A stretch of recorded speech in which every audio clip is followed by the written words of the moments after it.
Audience à la primature, le Premier ministre a reçu en audience le président de la Chambre des métiers de l'artisanat de France, Daniel Kablan-Duncan, a également accordé une audience à un groupe d'investisseurs au plan international.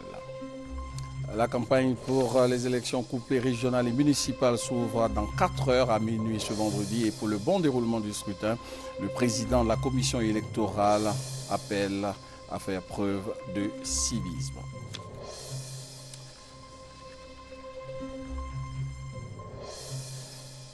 En Afrique du Sud, la santé de Nelson Mandela s'améliore après plus d'une semaine d'hospitalisation pour une pneumonie. Il va bien au dire de son épouse.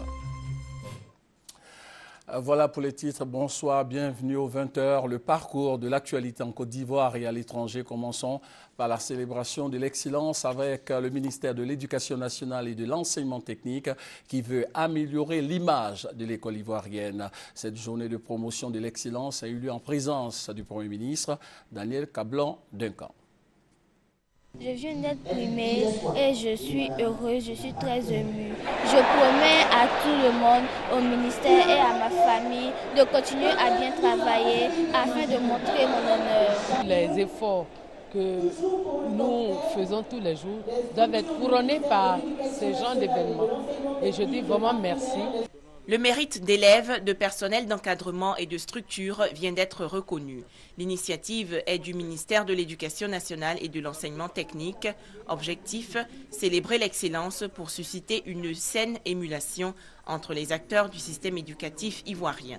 La Journée nationale du mérite et de l'excellence est par essence la plateforme et le canal de diffusion d'un message d'exhortation. Elle sonne le temps de la résurgence du culte du savoir. Pour le Premier ministre Daniel Kablan-Duncan, il est urgent que soient cultivées chez les élèves des valeurs du mérite. L'école ivoirienne nouvelle doit être en effet une école de référence, une école de défi, qui fait de la qualité, de la performance et de la culture du mérite les fondements de son essor et de sa stabilité dans un monde devenu aujourd'hui de plus en plus compétitif. Cette cérémonie nationale du mérite et de l'excellence a été également l'occasion pour le chef du gouvernement ivoirien d'annoncer la réinstitution des prix d'excellence au niveau national, dont la première édition est prévue le 6 août prochain. Et sur place, à la primature, il a été question ce matin de coopération et d'investissement privé. Le Premier ministre, Daniel Kablan-Duncan, a reçu en audience le président de la Chambre des métiers et de l'artisanat de France. Le chef du gouvernement ivoirien a également reçu une délégation nigériane spécialisée dans l'assistance et dans l'investissement au plan international. Compte rendu, Victorien Angwa. Une délégation de la Chambre de métiers et de l'artisanat SEMA de Loire-Atlantique visite le Premier ministre. Jeudi à la primature, la structure française est venue annoncer à Daniel Kablan-Duncan sa volonté de coopérer avec la Chambre de métiers de Côte d'Ivoire. Les remerciements au Premier ministre par l'intérêt qu'il porte à notre travail interconsulaire, à la fois entre le réseau des chambres consulaires de Loire-Atlantique et de la Côte d'Ivoire. Nous essaierons d'apporter nos compétences et notre expertise à la Chambre des métiers de Côte d'Ivoire, pour lui donner aussi sa capacité à pouvoir répondre pleinement aux attentes et aux besoins des entreprises artisanales de Côte d'Ivoire. La Chambre de métiers et de l'artisanat de Loire-Atlantique accompagne le chef d'entreprise artisanale dans chaque étape de sa vie professionnelle. Elle représente quelques 16 000 établissements, 41 500 salariés pour 53 000 actifs dans l'artisanat en France. Un tiers des entreprises créées en Loire-Atlantique sont artisanales. La société d'investissement nigériane Asset and Research Management Company, ARM, s'intéresse aussi à la Côte d'Ivoire. L'entreprise créée en 1994 s'occupe entre autres de la gestion d'actifs, du financement des infrastructures et de services consultatifs financiers. Son président estime que la Côte d'Ivoire est une opportunité. La journée passée en Côte d'Ivoire à rencontrer les autorités lui ont donné encore confiance. Ils lui ont donné l'encourage vraiment à venir pouvoir investir dans le domaine de l'infrastructure, de l'hôtellerie et pourquoi pas aussi en ce qui concerne donc tout ce qui est donc port, route. Le siège de ARM est à Lagos. Elle gère un actif total de plus de 300 milliards de naira. La société veut être le partenaire financier privilégié en Afrique de l'Ouest. Daniel Kablan-Duncan était hier face à la presse nationale et internationale. Il a parlé de l'action gouvernementale. Le Premier ministre ivoirien a par exemple indiqué que le gouvernement mobilise toutes les ressources nécessaires pour gagner la bataille de la paix, de la sécurité et de la reconstruction post-crise. Le commentaire de la rédaction avec Koné Adama. Monter au créneau pour porter à la connaissance de la population les différentes activités du gouvernement. Exercice réussi par le Premier ministre Daniel Kablan-Duncan. En quelques 3 heures, il a fixé le peuple ivoirien sur l'esprit, la vision, les motivations et le mode opératoire des actions au sommet de l'État. Fidèle à son sens de l'organisation, il a articulé son intervention sur 3 axes. La sécurité et la paix, la réconciliation et la relance économique. 3 facteurs qui, mis en musique, doivent donner plus de sourire aux populations vivant en Côte d'Ivoire. Chacun des 3 indicateurs cités porte les germes d'un véritable espoir. Tenez, l'indice d'insécurité est tombé de 4 à 1 point. Les efforts se poursuivent. Dernier acte en date, l'entrée en action du CCDO, Centre de commandement des décisions opérationnelles. Sur la réconciliation, le Premier ministre s'est voulu pragmatique. Je sais qu'on attend toujours plus, qu'il faut aller à la réconciliation des filles et des fils de ce pays. C'est essentiel. Et j'ai même dit c'est incontournable. Mais j'ai aussi souligné que ça ne peut pas se faire avec l'impunité. L'impunité a créé des problèmes en Côte d'Ivoire. Voyons un peu les amnisties qui ont donc été faites. Après le boycott actif de 1995, il y a eu une amnistie. Après le coup d'État de 1999, il y a eu l'amnistie. En 2003, il y a eu l'amnistie. En 2007, il y a eu l'amnistie. Qu'est-ce qu'on a constaté? Chaque fois, les choses reprennent et de plus belle.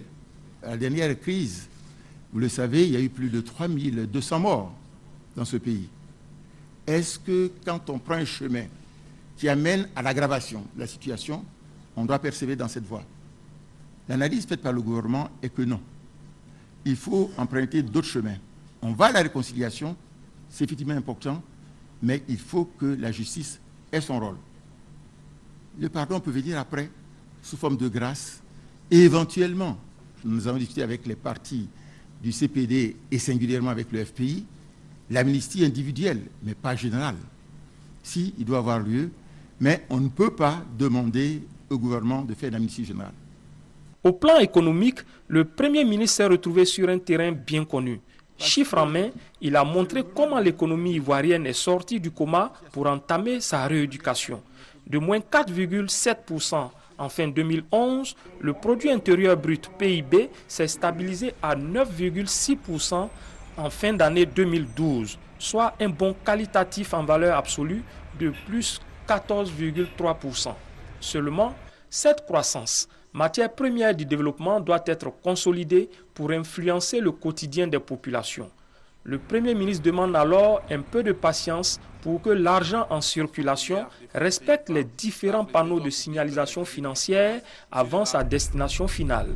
Parmi ces panneaux, les grands chantiers lancés, ponts, adduction d'eau, routes, barrages, réformes administratives, pour ne citer que ces exemples. Au final, le Premier ministre aura montré tout l'intérêt à communiquer sur le travail abattu et à réaliser. Un acte de transparence permettant au peuple de suivre les actions gouvernementales comme du lait sur le feu, parce que disposant désormais de la feuille de route du gouvernement, de sorte à l'interpeller en cas de sortie de route. C'était le regard de la rédaction. Émile Brou, ancien président de l'Assemblée nationale, est décédé le 14 mars dernier. Et ce matin, la levée de corps a eu lieu à la cathédrale Saint-Paul au Plateau, dans le district d'Abidjan. Moment de vive émotion, la cérémonie a été suivie d'une messe. Pendant près de 2 décennies, sous le règne de Félix Houphouët-Boigny et Henri Konan Bédié, Émile Brou a été ministre chargé des relations avec le Parlement dans divers gouvernements avant d'être président de l'Assemblée nationale. En 1997, il sera porté en terre ce samedi dans l'Indénié, sa région natale.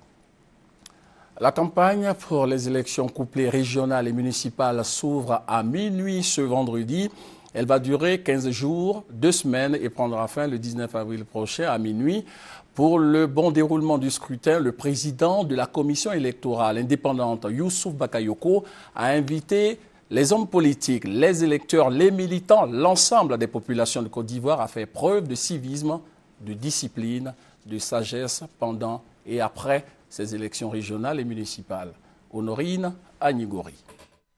Pour Youssouf Bakayoko, le président de la commission électorale indépendante, contrairement aux précédentes élections qualifiées d'élections générales, celles-ci sont des élections locales dont l'objet est de désigner des organes de gestion des communes ainsi que des régions. Et de nombreux défis sont à relever. Les conseils régionaux et municipaux qui en résulteront constitueront, à n'en point douter, d'importants relais pour la mise en œuvre du programme du gouvernement au niveau local. La commission électorale indépendante est consciente de l'enjeu de ces scrutins et surtout de la sensibilité née de l'effervescence particulière qu'elle engendre. Le premier responsable de la CEI souhaite que cela se déroule dans un climat apaisé. La commission électorale indépendante voudrait compter sur vous, chers candidats, chers frères et sœurs, pour mener durant ces 15 jours une campagne électorale pacifique, empreinte de tolérance, d'esprit de convivialité et de respect de l'adversaire pour permettre aux électeurs de se rendre le jour du scrutin dans le bureau de vote avec assurance et sérénité. Ce sont au total 665 candidats, conseillers municipaux et 83 conseillers régionaux qui ont été enregistrés pour ces élections couplées. Et dans le cadre du déroulement de cette dernière étape des élections générales en Côte d'Ivoire, le ministre auprès du président de la République en charge de la Défense, Paul Kofi Kofi, a annoncé les dispositions nécessaires prises pour la sécurisation du scrutin. Les détails avec Koné Adama. Le ministère auprès du président de la République chargé de la Défense a bouclé son plan de sécurisation de la campagne électorale. Et pour cause. Cette fois-ci, il ne s'agit pas d'élection partielle, il s'agit d'une élection nationale, à couverture nationale, et vous avez 2 élections qui sont couplées. Et c'est pourquoi il y aura davantage de monde, mais surtout le personnel électoral sera déployé, du matériel électoral sera déployé, et les candidats sont certainement X fois plus nombreux, parce que vous avez à la fois des candidats pour les régionales, mais aussi des candidats pour les municipales. Donc nous allons commencer dès l'ouverture de la campagne pour sécuriser de façon discrète, selon les cas, selon les endroits, mais aussi de façon visible. Et pendant la période de campagne, ça sera complètement visible. Des dispositions sont aussi prises pour le jour du vote, le 21 avril prochain. Nous allons positionner nos hommes sur les lieux et les bureaux de vote. Et ensuite, vous avez aussi le transfert du matériel électoral. Après le vote, il va falloir donc transférer les urnes, les bulletins de vote pour les comptages, les dépouillements. Donc c'est des périodes sensibles qu'il faut également sécuriser. Si les forces de défense et de sécurité sont prêtes à prévenir tout débordement, le ministre Paul Kofi Kofi appelle toutefois les différents acteurs à une campagne électorale qui épouse l'ère de la cohésion. C'est l'occasion donc d'interpeller tous les candidats, d'avoir des campagnes apaisées, et de ne pas se lancer à la provocation des populations, provocation de nos hommes, avoir des propos discourtois qui peuvent entraîner tout simplement des conflits ou des bagarres inutiles. Le décor sécuritaire est ainsi planté pour une période électorale en toute sérénité. Et toujours en ce qui concerne ces élections, la coalition de la jeunesse patriotique pour la paix et la réconciliation était face à la presse nationale et internationale. Il s'est agi essentiellement d'inviter la jeunesse ivoirienne, toutes tendances politiques confondues, à privilégier l'intérêt national. Notre reporter Léon Brou était à cette rencontre, son compte rendu. Non à la manipulation, non à la violence, non à la guerre. Place plutôt à la tolérance, à la paix et à la réconciliation avant, pendant et après les élections couplées du 21 avril 2013. Message du président de la coalition de la jeunesse patriotique pour la paix et la réconciliation, CJPPR, à l'ensemble des populations ivoiriennes, notamment la jeunesse et les candidats aux élections municipales et régionales. Zadi Diédié explique que pour le développement, chaque citoyen, y compris ses camarades pro-Gbagbo ou de l'opposition en général, ont intérêt à participer à ce scrutin. Il y a un mot d'ordre qui a été lancé. Je respecte ce mot d'ordre. Mais il s'agit de développement. Il s'agit de l'emploi jeune. Il s'agit d'un projet de la jeunesse. C'est pour cette raison je demande à tout le monde de se mobiliser pour ces élections municipales de notre pays, la Côte d'Ivoire. Abordant les éventuels contentieux nés du prochain scrutin, Zadi Diédié a indiqué que la seule voie de recours reste la CEI, Commission électorale indépendante. Il invite donc les candidats à s'y référer avec civisme, sans inciter à la haine et à la violence. Pour lui, la Côte d'Ivoire doit réussir le pari de la sortie de crise à travers le succès dans cette dernière échéance électorale. Pour un traitement journalistique professionnel des informations liées au déroulement de ces élections, l'ambassade des États-Unis a apporté un appui à la formation des correspondants de l'AIP, l'agence ivoirienne de presse. Ce traitement professionnel est également une priorité pour le Conseil national de la presse et l'ONUCI. Maïsako nous en parle. Reportage en période électorale. C'est autour de ce thème que s'est déroulée la visioconférence animée par Nicolas Pinault, journaliste à La Voix de l'Amérique. Les pigistes de l'agence ivoirienne de presse, AIP, ont été appelés à une bonne conduite durant la campagne électorale qui s'ouvre. Le conférencier a invité chaque journaliste à s'imprégner du code électoral ivoirien et à être impartial. Il devra par ailleurs faire l'effort de suivre tous les candidats afin d'équilibrer les informations. Le Conseil national de la presse et l'opération des Nations unies en Côte d'Ivoire sont dans la même dynamique. Il demande aux médias en général à faire preuve de professionnalisme en tenant compte du pluralisme des opinions et de l'équilibre des espaces consacrés aux candidats dans le strict respect des règles d'éthique et de déontologie. Les journalistes ont été sensibilisés sur le mode opératoire et les enjeux du premier scrutin couplé en Côte d'Ivoire. La commission électorale indépendante a également présenté une simulation du vote en vue de permettre aux médias de s'approprier ce processus électoral. Les candidats au régional et au municipal du RDR, le Rassemblement des Républicains, ont été désignés officiellement. Amadou Soumaoro, le secrétaire général par intérim du RDR, parti politique du président Alassane Ouattara, a invité les candidats à mettre tout en œuvre pour une réussite totale à cette élection. Le point avec Lassine Fofana. Ce sont près de 200 commandos que le RDR a lâchés sur le terrain pour conquérir les cœurs. Précisément, ce sont 171 candidats pour les municipales, 19 autres pour les régionales qui ont été mis en mission pour un triomphe qui se veut indiscutable au soir du 21 avril 2013. Ces hommes et femmes porte-fanions des Républicains sont désormais munis des lettres d'investiture qui leur donnent les pleins pouvoirs pour développer leur région, leur commune. Du 5 au 19 avril, ils feront campagne sur l'ensemble du territoire national, portant les projets attendus et identifiés, comme le leur a conseillé fortement l'invité André Duclos, le délégué de l'UMP, le parti de Nicolas Sarkozy, afin de parachever l'édification de la Côte d'Ivoire. Le secrétaire général par intérim du RDR, Amadou Soumaoro, a appelé ces hommes à oublier les douleurs d'autrefois et à aller de l'avant, tout déterminé, et à gagner le combat du développement, comme les victoires précédentes qu'ils savent à qui dédier. Toutes ces victoires, minutieusement préparées, nous le devons à un seul homme. Le président Alassane Ouattara qui patiemment, avec clairvoyance, détermination, avec sagesse, humanisme, mais aussi avec fermeté, a su transformer le RDR d'un parti d'opposition à un parti de pouvoir. La moitié du chemin parcouru, les candidats qui ont une haute conscience de leur mission restent confiants pour 2015 déjà. Tout de suite, dès que nous arriverons, nous devions nous mettre au travail. Nous devions répondre aux attentes des jeunes et des femmes. Nous ne faillirons pas. Nous voulons simplement changer le cadre de vie de nos populations, créer des cadres agréables où il fait bon vivre pour appliquer le programme de gouvernement du chef de l'État qui consiste à faire de la Côte d'Ivoire un pays émergent à l'horizon 2020. J'ai aucune appréhension, je suis un battant.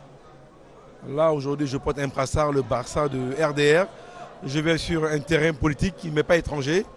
Et je vous avoue que depuis cet après-midi, je suis conscient de la lourde responsabilité que je vais endosser pour mon parti et pour mes militants de Treichville.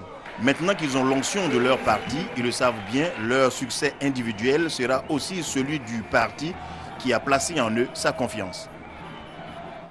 Le PDCI RDA a également organisé l'investiture officielle de ses candidats à ces élections régionales et municipales du dimanche 21 avril prochain.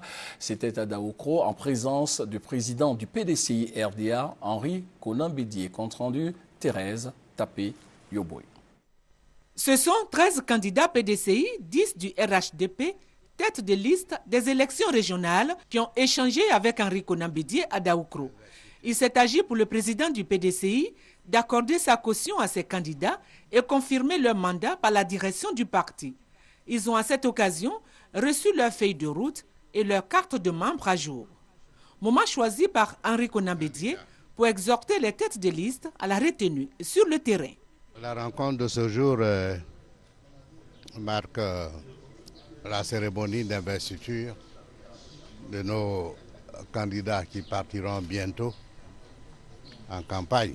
Les consignes ont été données, savoir qu'au PDCI comme au RDR, nous recommandons la campagne civilisée. Parmi les têtes de liste RHDP, des personnalités bien connues. Sur ma liste, il y a tous les partis représentés. C'est vrai que je suis du PDCI, mais j'ai été choisi comme candidat RHDP et je dois travailler dans ce sens. Que ce soit nos tournées et nos rencontres, nous le faisons avec le RDR, qui est très motivé. Le rassemblement, la cohésion, c'est ce que nous recherchons. Les différents candidats ont promis de barrer le chemin aux diviseurs. Ils ont décidé d'œuvrer pour la paix et le vivre ensemble prôné par le président Alassane Ouattara. Car ont-ils dit, du Bonkani en passant par le Haut-Sassandra, le Yambol ou le Denguélé, la Côte d'Ivoire est une et indivisible. À 0 heure, l'ouverture des campagnes. De l'humanitaire à présent avec ce geste du président de la République. 200 millions de francs CFA remis aux populations des régions du Cavalier et du Guémont pour la réparation de certains préjudices subis par le peuple ouai au cours de la récente crise post-électorale. Mamadou Kouassi était à la cérémonie de remise. Son compte rendu. 25 millions de francs CFA pour chacun des 8 départements, soit un total de 200 millions de francs CFA. C'est le don du président de la République aux régions du Cavalier du Guémont. Le chef de l'État, Alassane Ouattara, en a fait la promesse aux populations ouai en octobre dernier pour la réhabilitation des domiciles des chefs traditionnels et des lieux sacrés, saccagés lors des différentes crises. C'est vrai que cela a mis quelques temps. Après concertation, nous avons trouvé le point d'ancrage pour la bonne gestion de ce fonds. Profitez pour prolonger le message d'appel à la paix lancé par le président de la République à tous les fils de la région afin qu'ils nous aident à travers leur message, à travers la sensibilisation à ce que la paix revienne enfin dans cette région.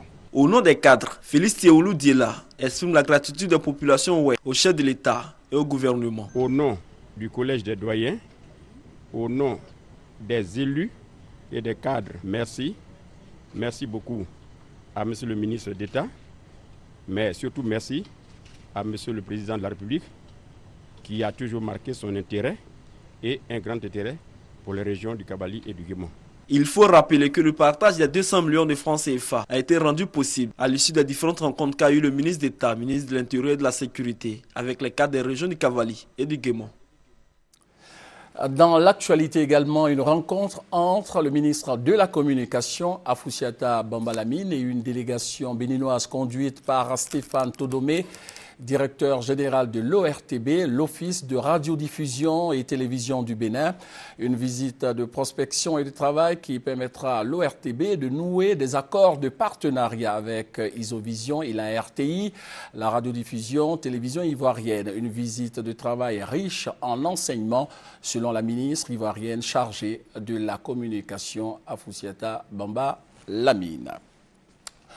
Rendons-nous maintenant à Bouaké, dans le centre de la Côte d'Ivoire, pour parler d'excision et ses conséquences désastreuses. La ministre chargée de la famille, de la femme et de l'enfant a demandé de mettre fin à cette pratique. Le constat sur le terrain avec RTI Bouaké. En dépit des nombreuses sensibilisations et autres actions menées contre l'excision, cette pratique demeure une préoccupation majeure en Côte d'Ivoire. 39%, c'est le taux détenu par notre pays qui est l'un des plus élevés d'Afrique. Le ministère de la Solidarité, de la Famille, de la Femme et de l'Enfant multiplie les actions sur le terrain.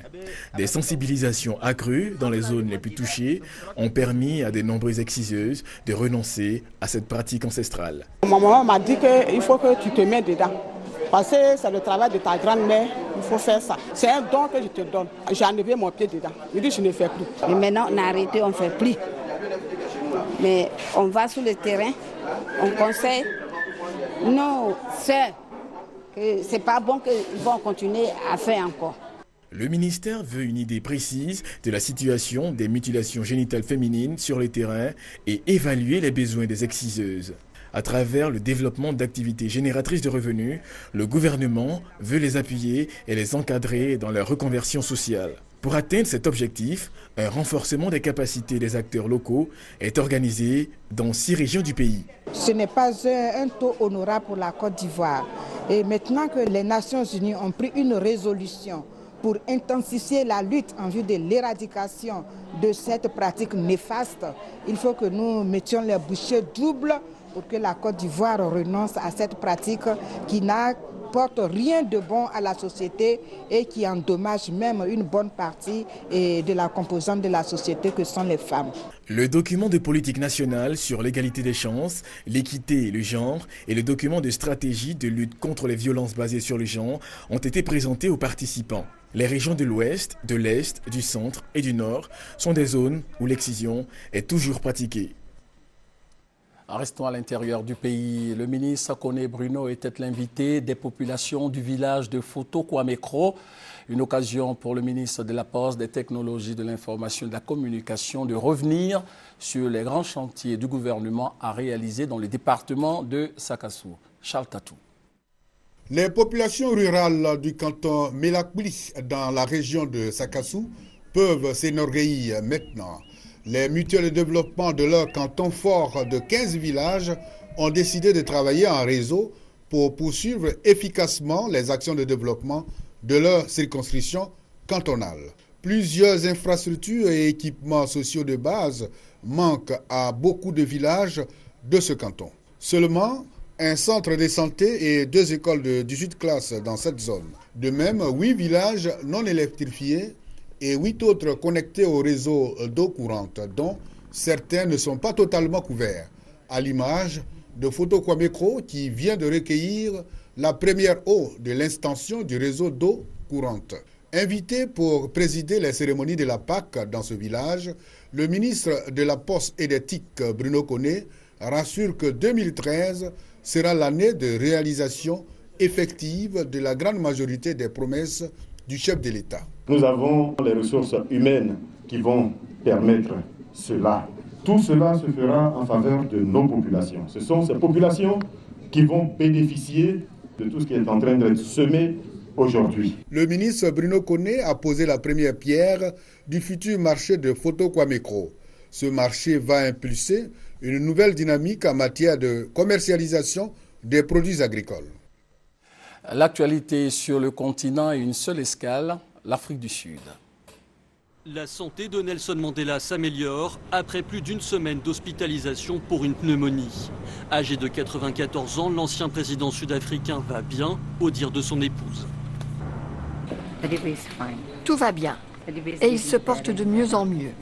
Il est à l'hôpital simplement parce que les docteurs veulent s'assurer qu'il est assez fort pour rentrer à la maison et qu'il n'y aura aucun risque de rechute. Nelson Mandela avait été hospitalisé le 27 mars dernier, son 3e séjour à l'hôpital depuis décembre. À la fin de cette édition, rappelons que la campagne pour les élections couplées régionales et municipales s'ouvre à minuit ce vendredi. Pour le bon déroulement de ce scrutin, le président de la commission électorale indépendante, Youssou Bakayoko, a invité les hommes politiques, les électeurs, les militants, l'ensemble des populations en Côte d'Ivoire à faire preuve de civisme, de discipline et de sagesse pendant et après ces élections régionales et municipales. Demain, le journal de 20h sera présenté par Abiba Dambélé. Bonne suite de programme sur RTI 1. Bon week-end à tous et à toutes.